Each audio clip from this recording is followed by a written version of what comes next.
Hey, everybody. This is me, Chris, and George doing part 2 of a game, even game that George and I played. Mhm. We had a lot of questions, so anytime we have a question, we talk with Chris because he's really strong. Eh, Take it away, Chris. something like that. I'm okay. So here, White started a fight, which in handicap games is often the right thing to do. If you play too passively, it can be very hard to mitigate the handicap that the opponent has. But worth looking at, a lot of times the more standard move for White in this shape, for those wondering, would be to connect with something like A or B. Or I guess C is also fine. Because Black's move here at H8 is looking to cut through White in the future, but instead White is allowing the cut and using this momentum to start a fight. And then here, I believe the last real comment I made was that I would prefer to see White try to fight a little harder with this. But it's okay. I think what happens in the game was perfectly valid also. This bump is really strong. White's alive on the left now. And of course, later, if White wants, White can play A to extract the one stone. Maybe there might be some value later in the game with some G6 or H6 weaknesses that White can exploit when White's going to live on the bottom side. So now Black played this Atari. In general, Ataris tend to be bad exchanges, George. So if you're thinking about playing a move like 1 or 2, which is effectively pushing White from behind, we really want to make sure that this type of move is necessary. If you see me looking over here, George, you're up here in my screen. But this type of move is like you only really want to play it if it's out of necessity here. If White extends to 2, for example, Black can play the bamboo, and there's no danger to the 4 stones that Black has on the left-hand side.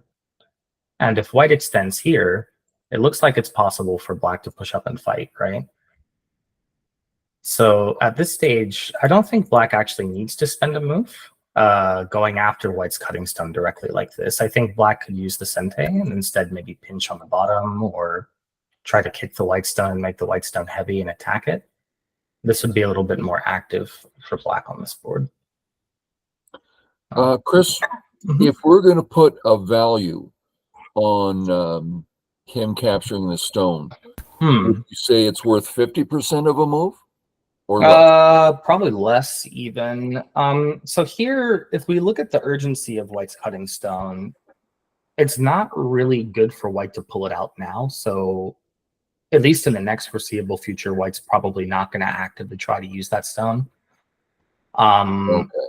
And I mean, White will think about it long term, right? Like White's going to try to play from the top or from the right or from the bottom in a way that's going to allow 1 or 2 to be useful later. But right now, it's not so useful for White to play more than maybe just 1 extending exchange. That would be it. Okay. So the cut being not super urgent right now means it's also really not super urgent for Black. Like the benefit that Black gets from playing 1 is that, yeah, White is now down to 1 liberty, but the White stone is still not captured. White can still extend. So the Aji still remains. It's not like it fixed the problem in its entirety in 1 move. So Black will eventually need a second one. At that point, I quite often see that Atari at 1 by stronger players. It's kind of Atari from one side and fix on the other side. Yeah. So sorry, go ahead.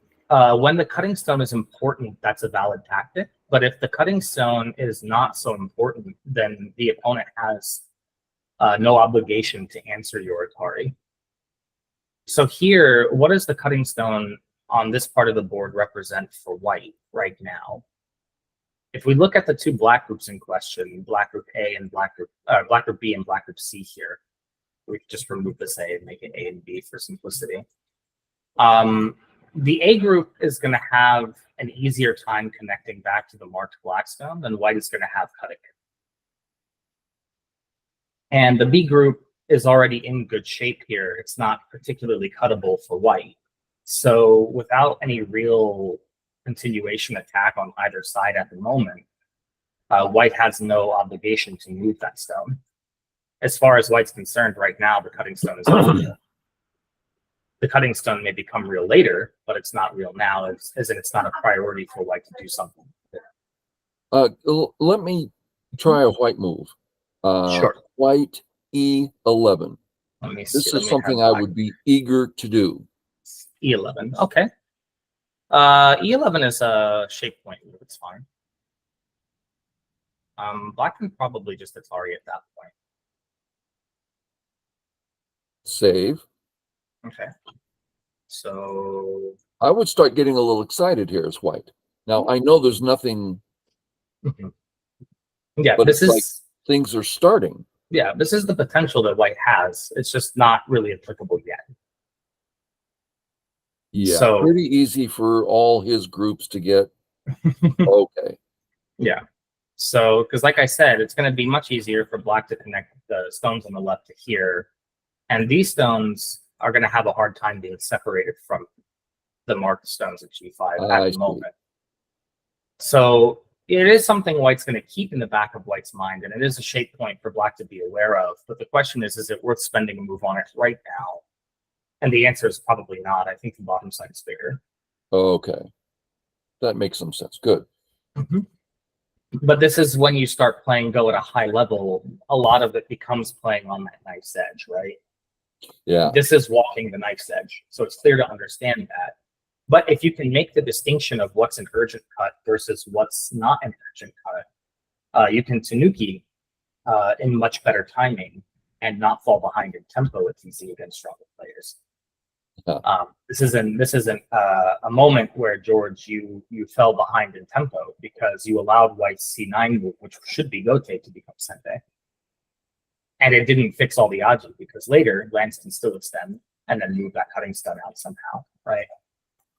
So it's a very, very soft move, if we're going to call it a helping move at all. And it's not particularly sure how in this case it's going to be helping the black position. And another time that we play this Atari, just to touch on your earlier point, strong players fixing one and then fixing the other, is usually when white pressing at one is going to be a really powerful placement for white. And when white pressing there is going to be often a Sente because the cut is too painful, meaning like the cut at G, G8, and H7 that follows it. In those cases, you'll want to play one yourself to stop white from getting to that spot. To stop him from making some exchange there. But on this board, white playing at one is not so impressive. You can just push up and white is still the weaker group. So moving on, we have white extending. Could white not extend? White could Tanuki, but extending is an okay exchange for white too. Like I mentioned, if white does continue here, it's very likely it's going to be one move and then white plays away. Just enough for white to have access to the center, and just enough that for black it will be completely Gote to capture it. So like, for example, white could press the right side down now, or white could take a base here if white wanted. You know, white could do just about anything on this board. White could reapproach. These are all valid options. White could go into the Sansan. I think that's also okay. But yeah, so like for white, there's a small degree of value with this AB exchange. Black is not worried about it because typically the AB exchange is good shape for black. White is peeping a bamboo joint. That's not super effective. But at the same time, white's future prospects look good here. Black is what we would say owes a move. So there's this G11 net or this G12 net that black is going to eventually owe to swallow the A stones, or white is going to get to pull the stones out, in which case your top group is not alive yet. So just a bit of aji to keep an eye on. And if I'm going too fast, please stop me. But so far, I think it's okay. So let's get back to R3. Let's take it off. And I wasn't sure how to think about this. I thought it was risky to take the corner. And I asked myself, do I think black can take the entire bottom if I do that? And I thought it's going to be close, but I don't think so. Is that the right way to think about it? That's how I would think about it. But then again, whenever my opponent has to make a big area their territory, I never believe in it. So that's sort of my own personal philosophy. Is I think it's just like it's much easier to save a group from death. I think it's much easier to break a big potential than to convert a big potential. Mm-hmm. So it's my style to take the cash, make my opponent put all their eggs in one basket, and then break the basket. That being said, I do think this would be easier for white as far as the middle game goes. Because if it's like this, then black can only break the board up into smaller territories. Black can never make a big potential. Even if black backs off high, let's just say we make the one exchange, like white can always play from here or from here because you have the slide in place at the top already. Okay. So the right side can never match the bottom side in terms of size on this board. So to me, that makes this move probably the most attractive one. White can think about this one first, just because if black ignores it, the block is going to be really severe. The white corner has black corner has very little space to make eyes. Not saying it's going to die, of course, but white is going to get a lot of value for free in exchange for black pinching on the bottom here. So the corner is maybe a little bit more risky than, for example, something like this. But I think in the grand scheme of the game, both are fine. I don't think the reason that white would lose the game would be from here. I don't think that this one is possible to be the game-losing move, if that makes sense. Yeah. Right. So whenever I'm evaluating a move, that's kind of one of the metrics I keep in the back of my mind is, does this move look like it's the move that directly contributes to white losing the game? If no, then I'm hesitant to call it a mistake. It's probably maybe a slight inaccuracy at best. Okay. In terms of direction, but yeah. So I think George going here was fine. There is a method that's been quite popular recently, Lance, that when you don't want to touch the bottom and leave options open, white can play the slide here at this time. And it's a very, very simple trick. If black ever goes for the switch, which is kind of what white would be hoping for, again, the right side can never match the bottom side in terms of the value. So if black is playing like this, white has successfully destroyed the bottom potential, and then later white can even flatten the right side down. Mm-hmm. And it's overall going to be okay for white. So this slide is a good one to have in one's back pocket when you don't want to help the bottom get thick. Because if black ever answers, this is another one that some players will often ask about. What if black plays this sort of Hane connect idea to get thick anyway? But then at that point, you can play the knight's move, and it's very similar to other shapes where white gets this one and now black is under attack, because even here, white is still alive. Yeah. Black can seal white in, but white is going to be able to live without much of an issue. And then later, even there's a peep here, and the game goes on, right? So this one might have been slightly better in the local context of things. But okay. This one is good when we want to maximize the corner territory. So that's the meaning of this variation here.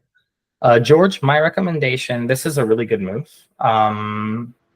Just know that when you play it without the side pinching move, like the side move around L3, L4, M3 area, you will have to add a move later. So yeah, at this point, the second push is actually not Sente. Yeah. So this is sort of the key. Like normally we can do this double push and it's like, oh, it's just going to extend. And then now I don't have to add a move because I got all this stuff for free. Or if you do add a move, you can play tight and it's better for your Aji. But actually white can just ignore from now and just jump. And I think the result is actually in the overall local exchange of things, I think that this one is going to be okay for white. Lance and I were talking about this position a bit and saying that black kind of wants white to try to live on the bottom so that black can profit from the attack rather than trying to claim the whole of the bottom by following up. Yeah, the best that I think that black could get here would be if black could get some ball, for example, around here or around here, and then black could get back to this double Hane and this press. Like in my whole board mind's eye, this is what the future of this area looks like for black to me, like where black would be going next. But the problem is that's a great dream to have, But the white stones on the bottom were both forcing moves. None of those white stones are locally important to white at all. So if that Moyo becomes bigger than the bottom, white will just trade back, destroy the Moyo, and attack the black corner, and the game will stay even. So as long as white keeps a flexible mentality with handling the two stones, that's not going to be much of an issue for white, I don't think. So black has to be very prepared to I want to mention P2. Yeah. Pass me control for a second. Whoever's in control of it. I gave control back to George. Okay, And then George passes it to me, and it's like a pickup game. Okay. We're all contributing. There's this idea that you talked about. Mhm. I had a very particular reason for taking all this cash. Mhm.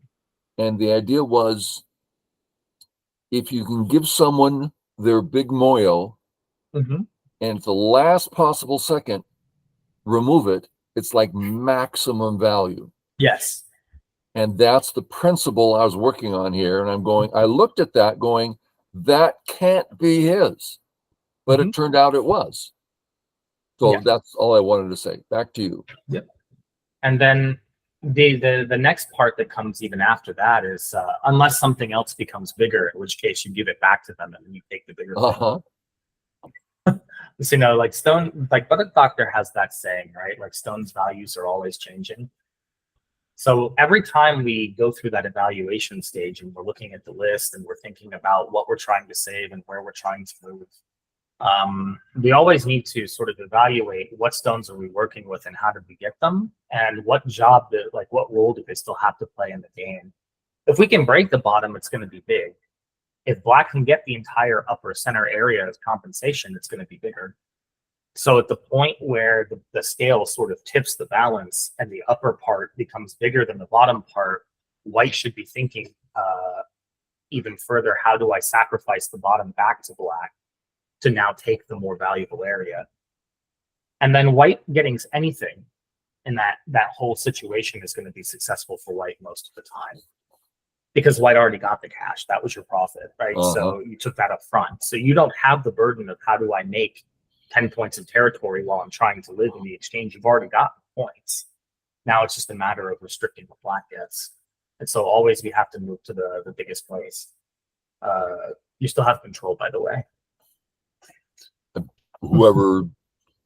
That would be George. So George, give. He has to control team. There you go. All right, cool. Yeah, so once white starts this type of thing, black has a really tough decision. Black can either try to go after the white stones directly and kill them, or black can try to go for the whole board framework idea. And both players should be flexible to which one is going to be bigger. If I'm black on this board, I don't really know what I would play, to be honest. I mean, this one is still looming. We touched on this a little bit last week. Black still has these exchanges, at any point that black wants them to go after white's 3 stones, which are big in their own right. But aside from that one on the bottom, I really don't know what the best place is. It looks to me like black could try peeping, wedging, or extending. They all look fine. And they're going to be sort of dependent on what you're trying to do. C would be saying, hey, white, start running because I want to chase you somehow. This one would be like saying, okay, after white makes some exchanges and flies, I fixed my P3 cut and sente and I can go back to whatever's valuable. And this one would be in line with the I'm going to build a wall on top of white while white is doing things on the bottom I don't care about so that I can press it M16, which I'll mark as A, and then double Hane at B, and I'll start building this grandiose middle. They all seem fine. So I really don't know here what the best one is. I would consult with AI and it will tell you the way. This one I would not have expected. And also this one, I don't know how we arrived at. It took me by a little surprise. So if we want to attack the base, C is the best way to attack the base because this one is the one that directly deals with the cut. Because now if white cuts, white is at a liberty shortage, and we're going to be able to connect back to the left with maximum territory. This one is shortening the amount of territory you can expect to get in the bottom area. So like this area is much smaller than if you played N2 by a magnitude of about 5 or 6 points inherently. And if black captured M3 in that other variation, then it would have been even more points this one loses comparatively. But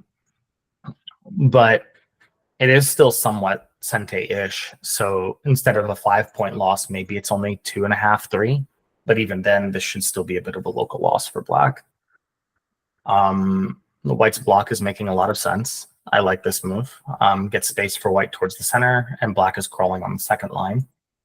And then white cuts. Okay, powerful. This is a useful move.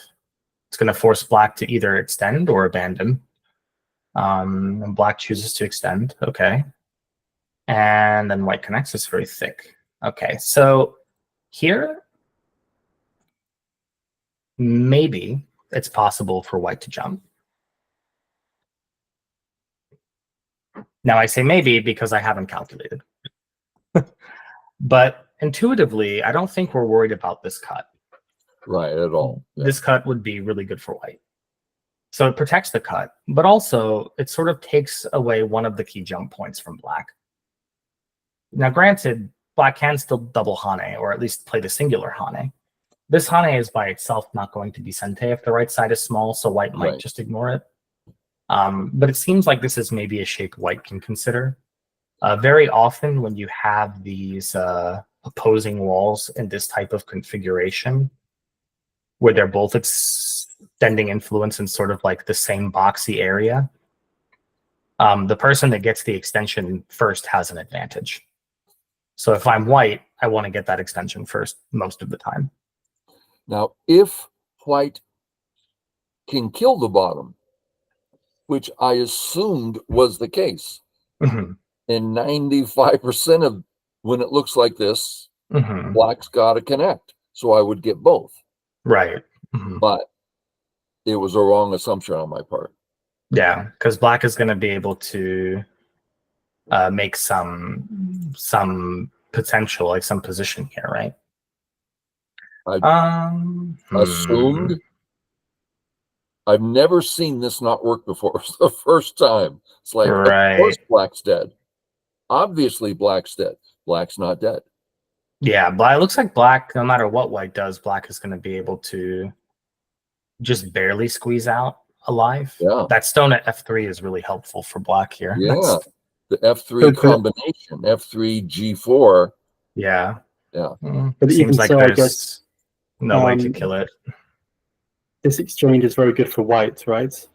I mean, even if white sacrifices all those stones.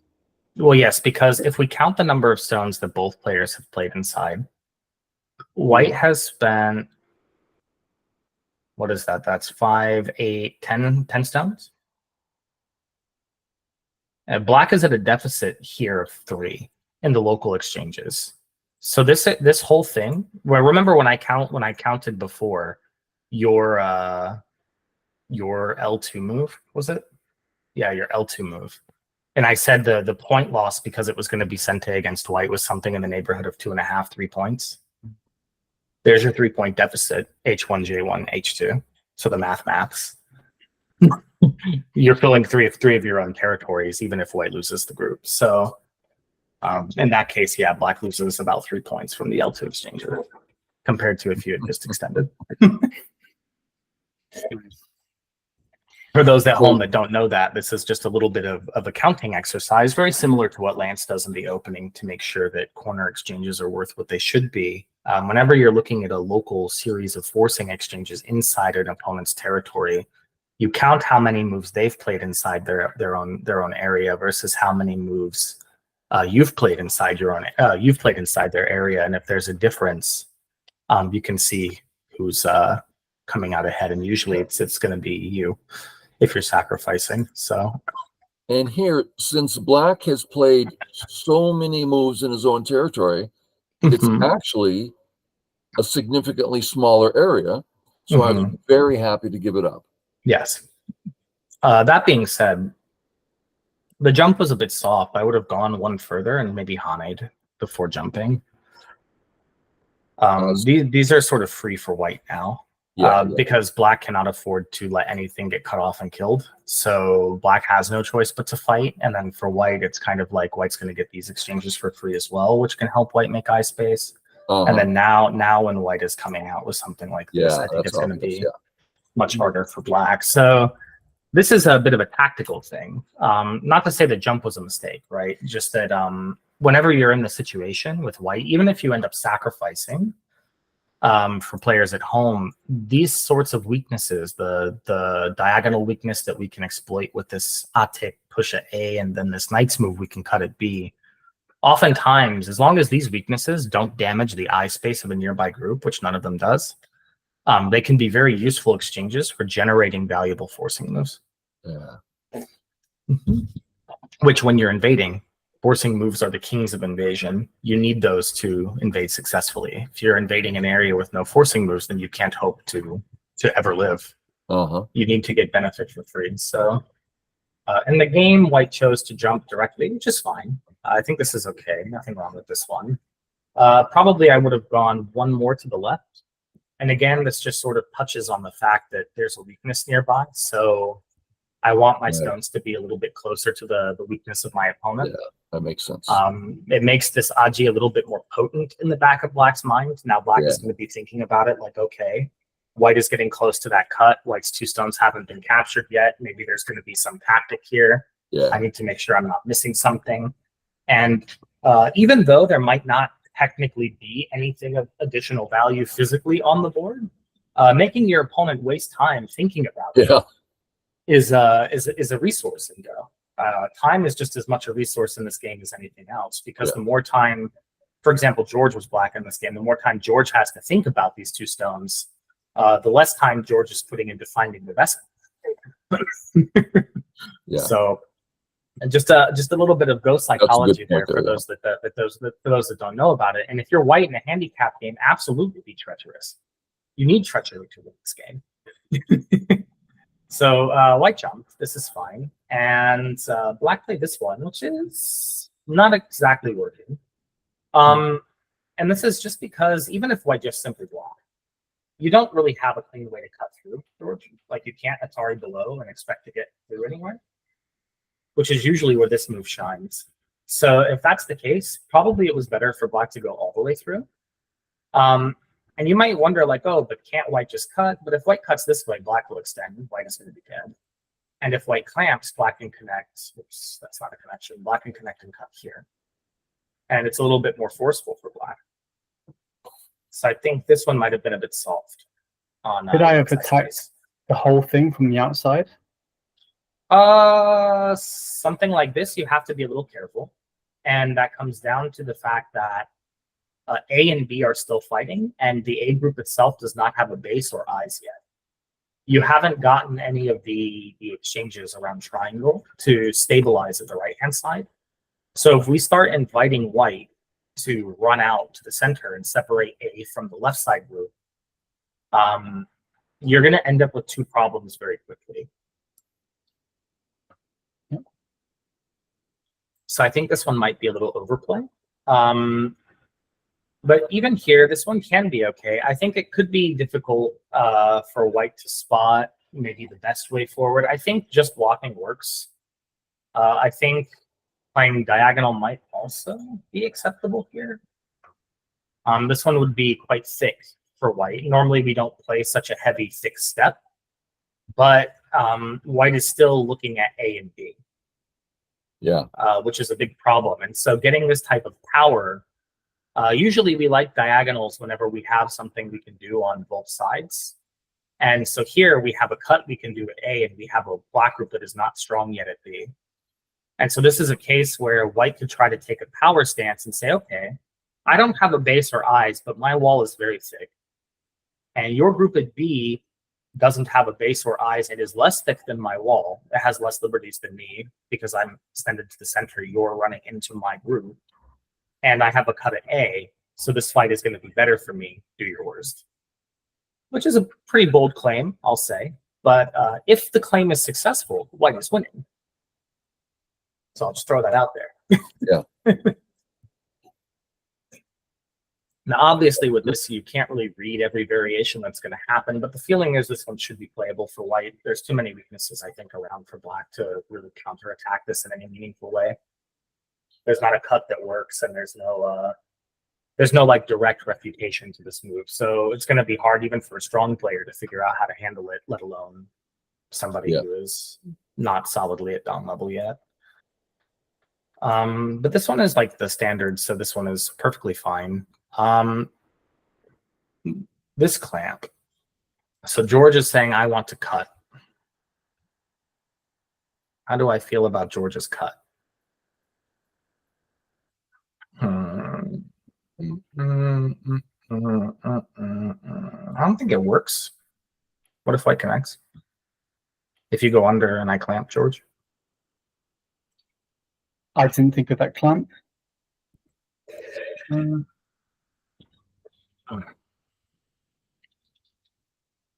Yeah, the weaknesses on the left on the G line are opening up, aren't they? Yeah. If you push up, then it's super simple, right? Because I can cut and then just net and I'm out and then thick. And like this, white's even one move away from being alive. And if you connect, which is okay, like super solid move, but you connect here, then there's the cut from the other side, which maybe it doesn't look so impressive to people at home, but we have to remember the black wall is also not alive yet. So white can think about things like this to squeeze, and then Atari N5 Hane 06 type of idea to break through and start surrounding the black 5 stones. So I think something like this would be white's strongest refutation. Just stay completely solid and connected. And I actually don't think black can cut. So I think if it's like this, white's going to have good chances to win. Yeah. This one, okay, it's not the worst thing white could be doing locally because it does impact black's shape, but it does give black an easier time to play the Atari should black want it. Yeah, I was really trying to give up the stones and get out quickly. Yeah, which I succeeded, but I still left with a weak group. Yeah. I wonder, does that move work here? Is that even a good exchange here? I wonder about it. I'm thinking of like a combination, but I don't think it's good, actually, so I'm not going to bother showing that. Because my wall is still kind of struggling for health, it's perhaps good for white to remain connected because black is struggling, right? Yeah, it's because of the fact that if white stays connected, black has 2 problems, right? The cut at A is actually real because if white gets that cut in Sente, the 2 stones are real cuts now. Now this is an urgent cut and white is going to move it because the situation has changed, right? So for black, being able to cut off the group on the bottom removes the urgency of this cut to some degree. Assuming it can prevent white A from being effective somehow. But here, I don't know. I don't think the idea of getting out was terrible. Probably if I was getting out, I would get out with the one that takes a liberty, though. Yeah. Again, this is just sort of coming back to what we've touched on before with the fact that black's group is weak, right? So even if black connects something like this, white has 6 liberties. And that's nothing to scoff at. And also, if black has to return back to this side, like white still has this type of combination to connect through and capture the 1 cutting stone. Yeah. There's a lot going on here. Yeah. But okay, so white did this one. I don't think the game is over. It's still going to be quite a long game. If white is able to settle cleanly, then the game will march on. Black does take a little bit of the bottom territory, but we expected black was going to get something there anyway. So this is not outside of white's realm of expectations. A lot of black's additional territory is going to come from the C cut, but I don't think either player really looked at this much. Yeah, I didn't know it. From what I remembered last time. Because this C cut for black is going to be in the neighborhood of 10 up points. So when we think that that's going to be a forcing move that generates 10 points worth of territory for black, and we factor that into black's score, Black still has a handicap of something in the neighborhood of 2 stones, but it's 2 stones that move 93. It's more than doable for white through endgame. So still on track, I think. Something about that corner cut, I didn't see it at all. I don't believe George saw it. And when I originally showed you this game, you didn't see it at first either. So could you show it to the people at home? Yeah, sure. So the cut in the corner starts at C. And the main idea is very simple. If white fixes the outside cut and says, I'm capturing everything, black is going to extend to B19, and this A19 is worth 2 liberties. So white can play this one, but because white has to step back to connect to capture, black is going to win this capturing race by 1 point. So when that happens, that really surprised me. 2, 4, 6. I'm like, what? That's like an additional 8 points of territory plus Sente because the white wall needs a base. Yeah. So when we think about that, if white gives up the corner in this fashion, it's going to be worth more than 10 points for black to capture, because the fact that white is going to have to take Gote effectively doubles black's value. So this is a swing of like 16 points. If white captures the stone, if white captures the stone, it's a Gote capture, but it's a Gote capture of 6, 8, 10, 11 points. So this is where we say it's approximately 10 points for black to capture the 3 stones. In terms of just like the face value of what that cut in the corner is going to be worth when we're counting black's territory. Until white defends this cut, we have to read the board as though these exchanges are already made. Now you were going to say, George? Yeah, you said that an A19 is worth 2 liberties. I've never thought of that, but is that quite often the case? Yeah. I guess, yeah. Yeah, it's like that perpetual liberty. It's a liberty that's there, but it can't ever really be taken. And it comes up a lot in Sumego problems where you get this 1 point liberty, and the opponent it's like an approach move liberty. Before the opponent can fill it, they have to fill the second and third first line liberty before they can step to A19, just because of the property of it being in the corner. Nice. And the fact that the other stones have a Dame Zamari. Them being at 3 liberties is the sort of crux number for Dame Zamari, or liberty shortage. Because it's specifically 3 liberties for white, white can never step here to throw into capture. If white had an extra liberty, white could. But because it's 3, white can't. Thank you. Yeah, so whenever we're reading a shape like this, it's not so much that it's trouble to leave this on the board. Either player is okay. Like if black takes C, it's big, it's 10 points, but it's Gote, right? Because black is going to have to end the entirety of the exchange with this extension, which does not have a follow-up. So it's a Gote move worth 10 points with another Gote follow-up that's worth in Gote about 11 more points. So big, but not urgent and not the biggest on the board until endgame. So maybe black doesn't rush to play it unless there's some life and death thing that we're trying to figure out, or unless black is trying to clean up some Aji between the 2 stones, because getting these 2 stones can help that relationship, that connection. But black is also not unhappy if white spends a move to fix it most of the time. Because even though this removed the 10-point follow-up and made territory for black, white had to give up the initiative to do that. Yeah. And so as long as black Sente is going to be worth more than cutting, it's okay for black to leave it. It's sort of what we would consider to be black's privilege in the shape. And that was the benefit of black's connecting at A and the Fuseki, is that black earned that privilege. But if black doesn't take it at the right timing, and this is something, George, to consider, and white gets it as a reverse move, it's going to be a very big swing in endgame, and is often big enough for white to win the game from. So be very careful. Timing is everything with these things. But whenever we're reading the board as it is and we're counting territory, we have to count as though black has already cut and made the 2 and 3 extend. And so we should be factoring in an extra 10 or 11 points to our count as a result of that Aji doing there. Invisible stones in some slash. Invisible stones. Important concept. Yeah. So white got out and settled. Black should be thinking that this is okay. because white had to take rotate to do this. No immediate follow-up that black is particularly impressed with, except maybe white might still be threatening to do something here. And if black is considering some combination here, maybe there's Aji. The Aji is significantly dulled by the fact that black has now achieved Konuki here. So, okay, I think as black, we're probably fine. And then black plays this attachment.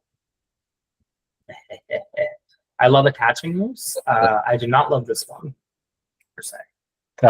I'll do my best to honor you, Chris, but backfired apparently. It's because I think on this board actually just pressing is better.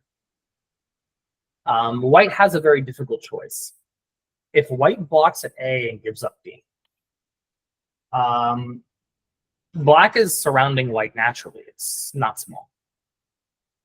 But if white blocks the B area, like let's say white jumps at B instead and tries to take a more counter-offensive stance, black is going to get to cut at A and potentially profit quite a bit on the top side. So white needs to be really careful with this one. This attachment is usually reserved when like black doesn't care if black is bending at A, like 1 or 2. But you really don't want to bend around 1. You only want to be bending around 2. So you don't need a move that leaves both open. You can just play the one that's in the important area in that case. The differences are nuanced, but the shoulder hit should be slightly better in most cases. And if you go back to the shoulder hit, and then have white jump out, and then white come up. Yeah, so you're doing two things. You're attacking with 2 stones, and you're attacking this, whatever the shape is called. And this relationship between M12 and O15 is not a great relationship for white. They've had a very rocky start. You know, they've been dating for 2 years. The talks of marriage have been kind of on and off a little bit. You know, it's not like the high school sweetheart relationship that everybody wants to see in their love story. They're going to experience some turbulence in the road ahead, I think. So it's hard, right? But at the same time, if white just does the super normal thing, then black is very happy to get these 3 moves for free. Because now there's no home for this group to run to. It's all black. So it's a rough spot. Like this, oh, whoops, white did not do that, white extended. Like this, white is actually pretty okay here with the series of exchanges. Even if black plays the double Hane, white's not really concerned about it because white has this cut, right? And this one's clearly going to be the better cut on this board. And then white can move to attack the right side. White is okay with building influence to move in this direction. This way would be valuable for white. A lot of that value comes from the fact that black has not Hane'd at A yet. So there's still this looming question of Q7 has been unanswered. And at some point, if white is able to extend or play a Hane there and not suffer any big repercussions, it's going to be a good territory for white. So this would be, I think, a happy result going in this way for white. I think white makes a little bit up here. Let's see. And then black takes this one. Okay, very aggressive stance. Peeping to make white heavy. Important concept, George. Which half of the white group would you consider the inside, and which half would you consider the outside? I would consider the inside, the M6 side. Okay, so which one has the most free direction for white to run? What I consider to be the outside, M12. So here, for white, A is the outside and B is the inside. And in general, if you're going to play forcing moves like this, you want to be playing them from the side that your opponent has the most room to be running, because the place with the most space is usually the most valuable. When we think about the fact that we have a Hane looming at 1, we have a potential block or like knight's move 2 or 3 later to surround, there's some potential for black on the right. It's not a lot, but there's some. When we're playing these inside peeps, they're a bit concentrated. And you're not really getting as much out of it because it's an area that's already established with a lot of black stones. So actually, the way I was playing, I was trying to use my thickness to make territory rather than pushing him against my thickness. Right. Because I'm pretty thick on the left, right? But another thing, work to be done on the right. Right. Another thing, when we have this double jump in the center, and you might not be familiar with this if you don't watch a lot of professionals games. Lance might be sort of able to pick up on what I'm talking about, because I'm sure at the very least he's seen the idea before. Most of the time, black doesn't want to peep the shape at all. Because if black is thick, then later, black can wedge. And oftentimes, directly splitting the white stone is going to be much more valuable for profit than making white into one whole stick and trying to surround the whole thing. Because what happens when you make these types of exchanges, let's just make an idea here. White no longer has any weaknesses locally. This whole thing is one connected mass of stones, and every thin shape that you play is now a target for these stones to cut through. That's how they're going to live. So then where does your profit come from? If you're not able to surround it with something like a knight's move at A, a double jump at B, plus double hane C, D to make some points here, it's very difficult to say, oh, I'm going to get all that territory in the left-hand center, because all I see are thin shapes that white's planning to cut through on white's road to life. So where are the points at then? Yeah. They're not going to be there. So usually black is going to save that and just aim for one of the wedges later, either this one or like this one. Now this wedge is less working because white has A. So obviously in this case, white would just be able to connect through. But this one, that's not really the case. Doesn't matter what side white plays on, black is going to get to cut the other. Right? Something like this or something like this now. We don't see that move very often at all. I've played it and I've seen it, but it's quite rare in my mind. Yeah, and it's usually played when black is thick in the center, specifically when black is thick in the center and black wants to fight. Takemiya had many games, I think, in the 80s, where he would make some cosmic group and his opponent would have a string of one-space jumps through the center of it, and he would just, with force, slap a stone right in the middle of one of them and just start this big, crazy cutting fight in the center. And that allows him to use the thickness actively. Yeah. You know, because then if you're thick around in the middle, your opponent is going to have a much harder time handling the fight than you are. So this is a case where black would want that fight. So I would save this move. I'd keep it in your back pocket and I would set it up to make that move as powerful as possible. Maybe now's a good time for black to come back here. You know, maybe now's even a good time for black to take this gote. You know, get the cutting exchanges in, at least up to here. Because black could, at this point, also take sente. Because again, if white captures the cutting stone, it's not sente against black. And for black, playing b15 is an endgame. Black could exchange up to now. Black. But why is it good timing to get that in now? Why not leave it for later? Because if white happens to get b15 at all during the fight, then you don't get any value at all from the b18 cut.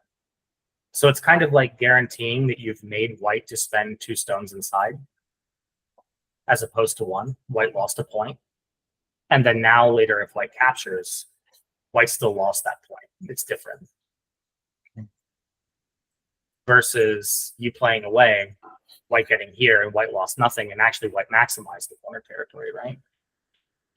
So it's pretty much down to that single point that we played that way? Yeah. Oh. Yeah. Cool. At a high level, welcome to endgame. Yeah. Where that 1 point often makes a difference. Yeah. But endgame is being thought about even from now, like even from the opening in high-level players' games. They're always thinking about what exchanges do I make or leave that are going to impact the endgame in a positive or negative way, right? Like they might, like that's one of the positional concessions that strong players will do is like, oh, I might make this exchange and it's going to be terrible for my endgame, but it's if he dies, then I just win. There's no endgame, and they take the risk. And it either works or it doesn't. And then they have to live with the fact that there's going to be bad endgame when it doesn't. But that's okay, you know? But in this case, yeah, you can get it as a freebie, so you might as well. I've lost a lot of games against 7-dons by 2 points. Yeah. And I've been lazy here and there by about 2 or 3 points. It's like, oh man, I can't. Yeah, that 1 point to me is big. Yeah. Yeah, it's definitely big. Definitely big. So here we're offering black to come through. Jumping, this is aiming for the turn. That seems possible. My first impression was the block. Taking a liberty, I don't think can be bad. If black does extend, then white can still bridge on top. That's so true. I think it's okay to block first. But then black extended anyway, so that's fine. White connected, okay. And black extended. Yeah, so now black has captured additionally the 3 stones, but and made some extra territory in the center. But white is very clearly planning something between A and B in this whole top left. White's plans are grandiose at this point. And if it works for white, black will be resigned. And if it doesn't work for white, well, black's probably ahead of the end. But it all depends. I would probably expect the next move is likely going to be here. Oh, it wasn't there. This one. Okay. Yeah, I think I would go here. 100%. Because now when we do this one, there's a very big problem. Yeah. These 2 groups are not connected, and white is now thick in the center, and white is alive on the left, which means white's also thick on the left. And it's a very pressing question for black. Like, how is black going to live? Now, in hindsight, we know black can just do this, and the group is going to be alive. So then you might wonder, okay, if black is alive simply by cutting here, then what was the point? But the point is actually, this is a case where white is going to take the local loss now. Black might go here, might exchange this and go here next. But white can actually take the local loss now. And the reason that white can take this local loss is because white can still cut. Yeah. So even though white loses out an extra 3 to 4 points in the corner, white getting to E13 is actually going to be important for white. And white is catching up in a situation like this. And of course, a lot of this is entirely predicated on the fact that black even finds this defensive resource in the first place.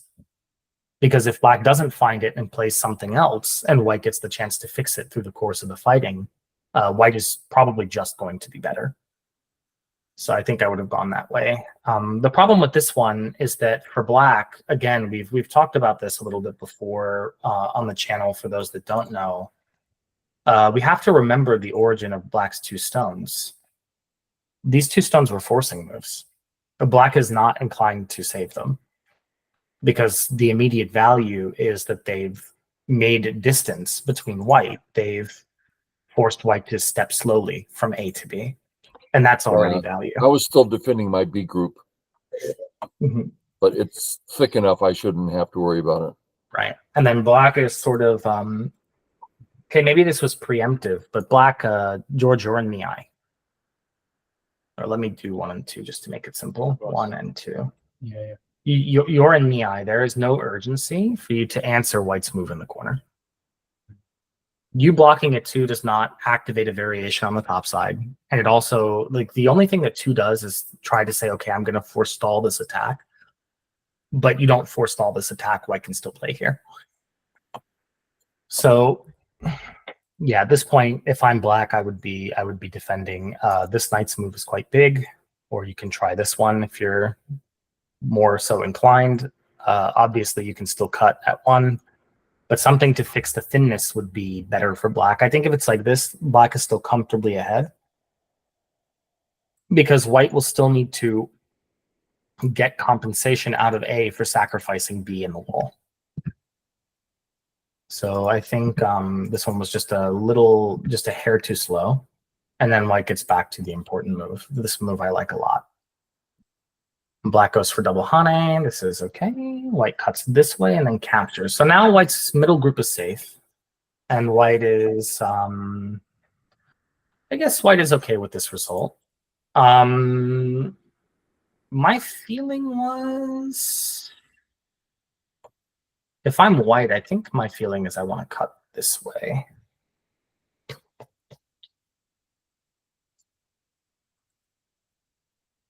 Yeah, I didn't consider that. Looks good, though. Yeah. Because now black is sort of really playing on the knife's edge. A is looming, right? A being the key point to separate black's Ogema here for those at home watching. A is looming, and it's a move that white can think about playing. And it's a move that white really wants to be playing. So this would be a move that would be aiming for maximum pressure against black. Now, black is not going to die here. It's worth noting that at any point, this series of exchanges will be enough for black to make a life. It's going to be very hard as long as white has to come back and capture for white to kill the black group in here. Black will live with relative ease. But the point isn't that black is not going to be able to live. The point is black's life is Gote. White's going to capture in the center for free, and white's going to have Sente to play A, which means the 4 stones at D9 are in a lot of danger in that variation, and that's white's target. So that's how this cutting and pushing combination is really effective for abusing that cut. This one, white gets out and captures, but the result is white took Gote and black has an already living shape on the top side, and black has Sente now to come back and fix, which is exactly what George did. So good job, George, for recognizing that. The better fix is probably this one, just a heads up. Even though first impression shape-wise is usually D14, this one has less of a shape weakness later that you have to deal with. This one, white's going to get things like peep, poke, and cut when white has the liberties to do so. So you'll have to spend extra moves defending versus this one where any peeping that white does can just be met with connecting, and the whole thing is solidly connected through in one move. Okay, then white goes back to bottom. This one, okay. And black peeps, white connects. Okay, so obviously we don't have to really talk about this one too much. This one is going to be a loss of a few points for black because black had a better result here. But it's okay. Black answered. White pushed. All right, so it's all fine. I think at this point we're heading towards an endgame now. Yeah. Without any big mistakes by George, I think it's going to be hard from this point for white to win. Oh yeah, it's like black's like 30 points up still. So somehow it's like black lost more than half of the handicap at one point, but then because white wasn't aggressive enough here towards the end, black sort of got to stabilize and get it all back. Yeah, so maybe I'll just go through and recap again. Just a small recap and touch on the key points. Up until now, I think this one was creative, George, but I don't necessarily see a reason to play the far slide versus the short one or the jump. You're often inviting transposition, but you're also inviting white to beat your head, which later can be really annoying. But it's okay. I saw Awesome Baduk go over this, calling it a trick move, and I just wanted to surprise Lance. That was my reason for playing it. I wanted to see the look of his face. Yeah. It's very similar. Like, what? Yeah, it's very similar to this trick play, actually. Oh, show me that one. Someone played this against me, and I'm like, what? And then I couldn't punish. Yeah, so it's like there's a wedge, but if you wedge, you die in the ladder on the outside, and it's usually good for black to get thickness this way. And if you, like, for example, let's say you extend and you try to live this way, then it's also okay for black because now your markstone is kind of wasted against the wall in a lot of cases. So usually the best thing that you can be doing as black is just bumping in the corner. You bump and force them to extend, and then you pinch. This is the easy one. Okay. Yeah. But that's not to say that this one is necessarily bad. You can get the thickness. White gets the corner territory if white wants. Like, sometimes it's useful. Most of the time, it's not better than sliding or playing in 3-3. That's why nobody does it. So yeah, I don't really understand it too much. I just don't think that it's like the merits of this one are usually less than the merits of playing the normal move, and that's why the normal moves are normal, and that's why you don't see this one often. Right. But here, I think the other key points were basically as follows. White can, after making the Hane exchange, it's good to note that the Aji is there, even without white adding a move. So white can take a tempo here. So this is one of the big ones for white, is that white is already good enough to leave. And when white connects and plays like this, white should be fighting very strongly. Black, same thing. recognizing the urgency of cuts. The Markstone is not an urgent cut at this point because there's nothing productive white can do against A or B yet.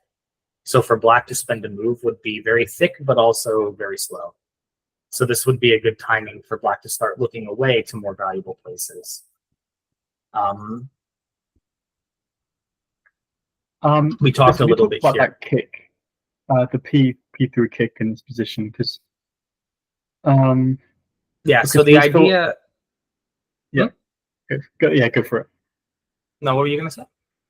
No. You can go. Okay. So we're looking at it like this black group is quite thick, right? So because it's pretty well alive in the corner, it's very strong. If we're forcing white to live on the bottom like this, it's not really a lot of territory for white, right? Meanwhile, black is developing the right side naturally, which is the area black really wants to be developing. This is quite a good area for black. Also, you can still bother white because you're winning the race to the center versus him. You're ahead of him on both sides. So if the fight somehow becomes some running fight in some way, shape, or form, white is not really going to be able to match you. And if this result were to happen, this one is usually considered to be good for black on its own already, even if you don't defend locally again and you just treat it as these outside forcing exchanges. This one's almost always considered better for black by a few points. So because it doesn't really matter what white does against any of the 4 stones, black can sacrifice all of them because they were all paid for inside the area by white. White submitted and played lower than you. So that's just sort of the idea of the kick. And if white plays the 2 space, then white is taking much less of a base. Yeah, you can play away from that point. Still, you can jump to the right side. It's a calm move. You can press. It's another calm move. You can play the knight's move. It's a big follow-up.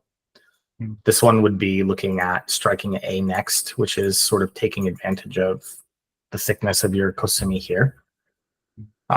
It's hard for white to refute it, like just to kind of show for a second. Like white could push on top, but black can just simply extend. And there's really nowhere for white to go with it. And if white jumps, then black is okay to push one time, turn in any direction black needs to turn, and white's base is, for the most part, gone. And so usually, if it's going to be something like this, like white's probably either taking the full base, or if white's not taking the full base, white's getting out quickly. Those are usually the 2 options white's going to employ here. But the point is that you have this sort of elevated, really strong wall on the bottom. So that doesn't mean you want to take the bottom in Gote. That means you want to give the bottom to your opponent. And you want them to live small and painful. That's a thing I think a lot of players that are transitioning from Q level to Don level should realize, is that, yes, you're on the 8th line with H8, but that does not mean that the bottom is all your territory, or that you should want the whole bottom to be your territory. 9 times out of 10, it's going to be better to invite white in and then give up that territory in exchange for the other valuable place, which here is the right side. There's less stones there. It's much more open. There's more things black can be doing there than the bottom side, simply because there's less stones there. So that would be how we would think about that. Nice. And that's, for white, if white can get a base, it's quite comfortable. Now, like, black can still kick and jump, but white can get the extra jump at J3. The whole bottom is gone. And while black does get to go back to the right side either way, white can then invade from that point. The game continues, and there's just no attack, no way for black to use the power of this thickness against white anymore. So for that, we can consider that good for white. Yeah, and then here we talked about when we don't want to make exchanges, we can simply dodge and leave the Aji open. And then I think white basically had the right idea here the whole way through, for the most part. This is a very important concept for the low-down players, specifically, is recognizing that even though we've spent all these moves, air quotes on spent, they can be sacrificed quite easily because black spent the same number of moves inside his own area, if not more. And in such cases as black, we should be afraid of white's sacrifice, because that's exactly what white wants to do with these, is give them up most of the time. And then just here, I think the biggest takeaway is that in the handicap game, for white, in situations like this, we want to be using all of our opponent's weaknesses. So it kind of comes back to that sharp line of play, not being afraid to use the cuts and get a little greasy. Because the stronger player is usually going to be able to outread and outfight the other one. And I think that was the biggest one, because white had the chance to do that here, and white also had the chance to do that at the end of the game, or near the end of the game, rather, when white had this turn. We can imagine something like this, and if black ignores, this is coming. So yeah, that puts us right at time, I think. 2 minutes to spare. Good. Well, Chris, as always, we appreciate your expertise. Yeah. Thank you. Viewers, we'll catch you all later. Bye for now. Adios. Yeah. Hopefully that was a